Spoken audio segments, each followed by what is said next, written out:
بسم الله الرحمن الرحيم يسبح لله ما في السماوات وما في الأرض له الملك وله الحمد وهو على كل شيء قدير هو الذي خلقكم فمنكم كافر ومنكم مؤمن والله بما تعملون بصير خلق السماوات والأرض بالحق وصوركم فأحسن صوركم وإليه المصير يعلم ما في السماوات والأرض ويعلم ما تسرون وما تعلنون والله عليم بذات الصدور ألم يأتكم نبأ الذين كفروا من قبل فذاقوا وبال أمرهم ولهم عذاب أليم ذلك بأنه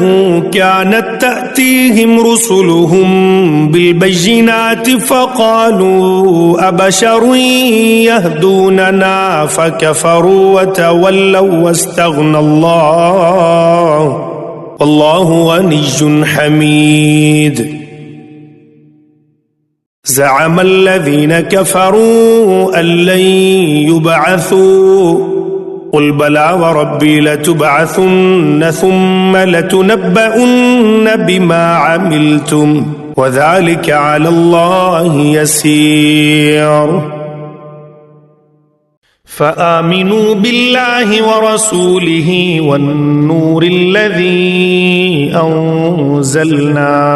والله بما تعملون خبير يوم يجمعكم ليوم الجمع ذلك يوم التغابن ومن يؤمن بالله ويعمل صالحا يكفر عنه سيئاته ويدخله جنات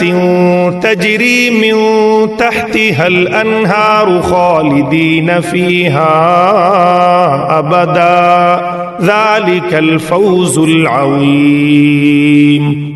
والذين كفروا وكذبوا بآياتنا أولئك أصحاب النار خالدين فيها وبئس المصير ما أصاب من مصيبة إلا بإذن الله ومن يؤمن بالله يهد قلبه والله بكل شيء عليم وأطيعوا الله وأطيعوا الرسول فإن توليتم فإنما على رسولنا البلاغ المبين الله لا إله إلا هو وعلى الله فليتوكل المؤمنون يا أيها الذين آمنوا إن من أزواجكم وأولادكم عدوا لكم فاحذروهم وإن تعفوا وتصفحوا وتغفروا فإن الله غفور رحيم إنما أموالكم وأولادكم فتنة والله عنده أجر عظيم فاتقوا الله ما استطعتم واسمعوا وأطيعوا وأنفقوا خيرا لأنفسكم ومن يوق شح نفسه فأولئك هم المفلحون إن تقرضوا الله قرضا حسنا يضاعفه لكم ويغفر لكم الله شكور حليم